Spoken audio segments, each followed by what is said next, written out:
Warriors और Nagpur Kings के बीच एक जोरदार फुटबॉल का मैच चल रहा है। मैच 2-2 की बराबरी पे और ये गोल की तरफ मुंबई वॉरियर का प्लेयर जाते हुए और गोल मिस कर दिया। मैच काफी रोमांचक हो गया है। अब नागपुर वॉरियर का एक प्लेयर गोल पोस्ट की तरफ जाता हुआ और लगाई जोरदार किक, लेकिन आकाश ने अपने सर से फुटबॉल को रोक लिया और गोल होने से बचा लिया। लेकिन ये क्या, अचानक आकाश नीचे गिर जाता है। ग्राउंड पर सन्नाटा छा जाता है। मैच रेफरी और सभी प्लेयर दौड़कर आकाश के पास आते हैं और उसे होश में लाने की कोशिश करते हैं, लेकिन आकाश बेहोश हो चुका था। आकाश की टीम का कोच और कैप्टन विकास से तुरंत आकाश को लेकर हॉस्पिटल जाने के लिए कहते हैं। इस वक्त स्टेडियम से बाहर जाने के लिए 3 रास्ते थे। पहला रास्ता पेविलियन से होकर जाता है, दूसरा रास्ता एंट्री गेट से होकर जाता है और तीसरा रास्ता एग्जिट गेट से होकर जाता है। आजकल आप क्या बता सकते हैं कौन सा रास्ता अभी लेना सही होगा? सोचिए। ध्यान से देखिए, एंट्री गेट के पास बहुत सारी पब्लिक खड़ी हुई है। वहाँ से निकलना बहुत मुश्किल हो सकता है। पेविलियन का रास्ता तो ग्राउंड के दूसरे छोर पर है और वहाँ भी काफी लोग खड़े हुए हैं। लेकिन एग्जिट गेट देखिए बिल्कुल बगल में पीछे है और वो खाली लग रहा है। कोच और टीम का कप्तान विकास तुरंत आकाश को लेकर स्टेडियम से बाहर निकल जाते हैं। सर, आप आकाश को पकड़ कर रखिए, मैं भी कार लेकर आता हूँ। ये लो मेरे कार की चाबी, मेरी लाल कार पेड़ के नीचे खड़ी हुई है। विकास तुरंत दौड़कर पेड़ के नीचे जाता है। वहाँ पर उनके कोच की कार खड़ी हुई थी। इस वक्त कोच की कार लेकर हॉस्पिटल जाना बेवकूफी होगी, मैं अपनी बाइक यूज करता हूँ। लॉजिकल आर्मी, विकास को ऐसा क्यों लगा कि कोच की कार लेकर जाना सही नहीं होगा? सोचिए।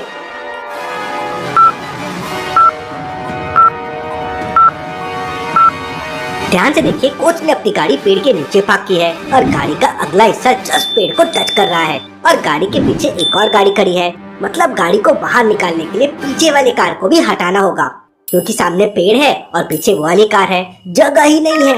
अब पीछे वाली कार किसकी है? इतने बड़े ग्राउंड में कैसे ढूंढेंगे? तो उससे बेटर है कि वो कार लेके ही ना जाए। विकास तुरंत अपनी बाइक स्टार्ट करता है और आकाश के पास पहुंच जाता है। मैंने तुम्हें अपनी कार लेकर आने के लिए कहा था, तुम ये बाइक क्यों लेकर आ गए? सर, मैं आपको सब कुछ बताता हूँ, लेकिन अभी आकाश को हॉस्पिटल लेके जाना जरूरी है। आप चलिए पहले। कोच विकास की बाइक पर बैठ जाता है और आकाश को बीच में बिठा लेते हैं। विकास सुपर स्पीड में बाइक चलाता है और वो लोग हॉस्पिटल के लिए निकल जाते हैं। रास्ते में बहुत ट्रैफिक था, लेकिन विकास बाइक की स्पीड बिल्कुल भी कम नहीं कर रहा था। लेकिन आगे ट्रैफिक जाम मिल जाता है। सर, आगे तो ट्रैफिक जैम लगा हुआ है, अब हम क्या करेंगे? हमें वापस चलकर दूसरे रास्ते से हॉस्पिटल जाना चाहिए, लेकिन क्या पता उस रास्ते पे भी ट्रैफिक लगा हो। अब उन लोगों के पास हॉस्पिटल जाने के लिए 3 ऑप्शन थे। पहला, या तो वो लोग यहीं रुके रहे जिससे ट्रैफिक खुले और वो निकल जाए। दूसरा, वो लोग वापस चले जाए और दूसरे रास्ते से हॉस्पिटल जाए। या फिर तीसरा, वो किसी से मदद मांगे। लॉजिकल आर्मी, क्या आप सोच सकते हैं वो कौन सा रास्ता चुनेंगे? सोचिए।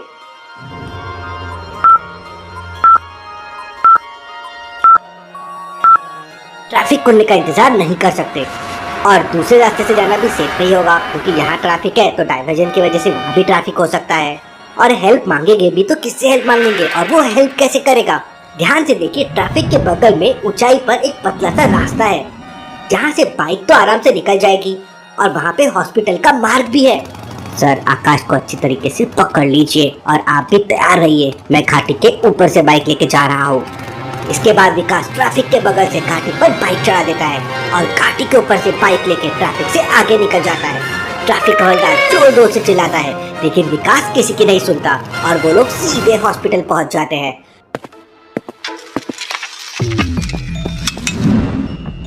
इमरजेंसी रूम में काफी देर तक आकाश का इलाज होता है। कोच और कप्तान विकास बाहर बैठकर इंतजार करते रहते हैं। थोड़ी देर बाद डॉक्टर बाहर आता है और बिना कुछ कहे चला जाता है। विकास और उसका कोच नर्स से पूछते हैं तो उन्हें पता चलता है कि आकाश की हालत तो बहुत ज्यादा क्रिटिकल है।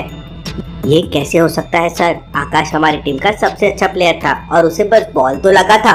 इतना कहते ही विकास रोने लगता है। विकास का कोच विकास को समझाने की कोशिश करता है। वहीं जब भी इंसिडेंट हुआ तब जोया और आलिया भी स्टेडियम में बैठकर मैच देख रहे थे। आलिया तुरंत डिटेक्टिव मेहुल को कॉल करती है और पूरा किस्सा बता देती है। आलिया कोच का नंबर निकालकर हॉस्पिटल की डिटेल्स भी ले लेती है। मेहुल तुरंत डिटेल्स लेता है और हॉस्पिटल पहुंच जाता है। मेहुल हॉस्पिटल पहुंचते ही विकास के कोच और विकास से पूछताछ करता है। सर, स्टेडियम के अंदर एक बहुत बड़ा मैच हो रहा था। मैच के दौरान आकाश ने फुटबॉल को अपने सिर से रोकने की कोशिश की और उसके बाद वो अचानक बेहोश हो गया। हम लोग उसे हॉस्पिटल लेकर आ गए, लेकिन हॉस्पिटल में आके पता चला कि उसकी हालत तो बहुत क्रिटिकल हो गई है। इसके बाद मेहुल हॉस्पिटल के डॉक्टर से पूछताछ करता है। डॉक्टर, क्या आकाश की हालत सिर में चोट लगने की वजह से हुई है या फिर मामला कुछ और है? तो हॉस्पिटल का डॉक्टर मेहुल को बताता है कि आकाश की हालत फुटबॉल लगने से बिल्कुल नहीं हुई है और अक्सर सभी फुटबॉलर और गोलकीपर सर से बॉल को टच करते हैं। आकाश के सर पर एक छोटा सा सुई चुभन वाला निशान भी है, शायद उससे कुछ हुआ हो। Interesting, very very interesting. अब आगे की सच्चाई तो डॉक्टर संजना ही बता पाएगी। मेहुल कोच और विकास से कहता है, तुम लोग वापस स्टेडियम चले जाओ और मेरे आने तक किसी को भी स्टेडियम से बाहर मत जाने देना। और फिर मेहुल आकाश की बॉडी लेकर डॉक्टर संजना के लैब की तरफ निकल जाता है। लैब का दरवाजा एक लॉजिकल पासवर्ड से बंद था। इन चारों में एक ऑड वन आउट है। लॉजिकल आदमी क्या बता सकते हैं इन चारों में क्या ऑड वन आउट है? सोचिए सोचिए।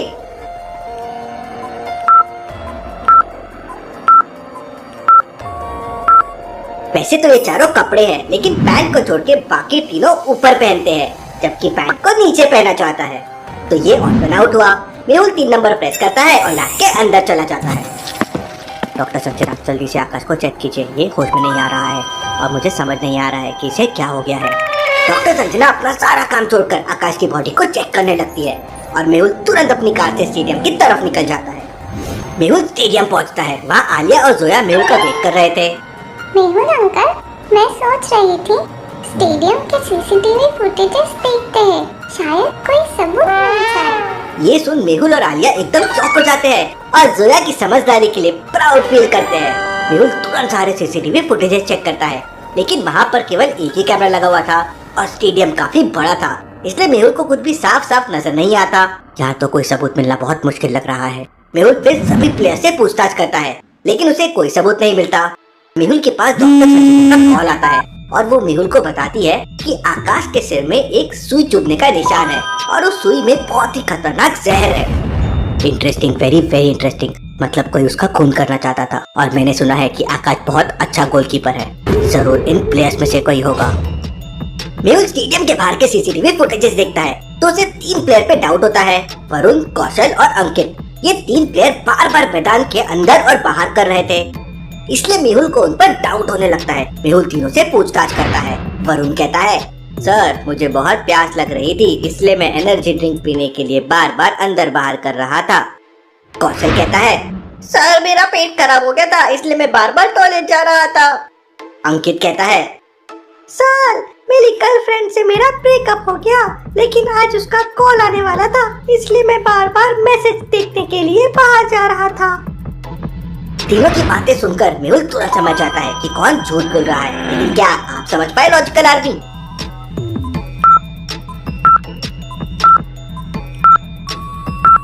वरुण झूठ बोल रहा है। एनर्जी ड्रिंक्स तो ग्राउंड पे ही मिल रहे हैं। ये देखिए कितने सारे लोग एनर्जी ड्रिंक्स को लेके यहाँ वहाँ घूम रहे हैं, तो ये बार बार बाहर क्यों जा रहा था? इसका मतलब ये कुछ छुपा रहा है। मेहुल उसे पकड़ लेता है और उससे पूछताछ करता है। तब वरुण बताता है, सर आलोक के कहने पर मैं बार बार अंदर बाहर जा रहा था। उसने मुझे एक सुई दी थी और कहा था कि इससे आकाश बेहोश हो जाएगा और फिर हमारी टीम आसानी से मैच जीत जाएगी। उस सुई में जहर था, अगर वो आकाश की जगह किसी और को लग जाता तो जान खतरे में भी पड़ सकती थी। मेहुल तुरंत आलोक को ढूंढने लगता है, लेकिन आलोक स्टेडियम के अंदर नहीं था, वो वहाँ से भाग चुका था। मेहुल तुरंत स्टेडियम के सिक्योरिटी गार्ड से पूछताछ करता है तो उसे पता चलता है कि आलोक आकाश के बेहोश होने से पहले ही यहाँ से चला गया था। Interesting, very very interesting. इसका मतलब वरुण को जहरीली सुई देने के बाद आलोक तुरंत यहाँ से भाग गया ताकि उसे कोई पकड़ ना सके। तभी मेहुल के पास आलिया का कॉल आता है। सर मैं बाहर पूछताछ कर रही थी तो पता चला है कि आलोक स्टेशन की तरफ गया है। मेहुल तुरंत अपनी कार से रेलवे स्टेशन की तरफ निकल पड़ता है, लेकिन एक बात समझ नहीं आ रही है, आलोक ने आकाश के साथ ऐसा क्यों किया होगा, जबकि उसे अच्छी तरह पता था कि आकाश के साथ साथ उसका करियर भी खत्म हो जाएगा। जरूर कुछ गड़बड़ है। मेहुल रेलवे स्टेशन पहुंचकर सारे सीसीटीवी की मदद से आलोक को पकड़ लेता है। पूछताछ करने पर आलोक बताता है कि उसके कोच ने उसे 1 लाख रुपए दिए थे ऐसा करने के लिए। क्योंकि आलोक पहले आकाश की टीम में ही खेलता था, तो वो आकाश को और वरुण को अच्छे से जानता था, इसलिए वरुण के थ्रू ये सब कुछ करवाना उसके लिए आसान था। मेहुल आलोक, वरुण और उनके कोच सबको पकड़कर पुलिस के हवाले कर देता है। Case solve, detective Mehul rocks.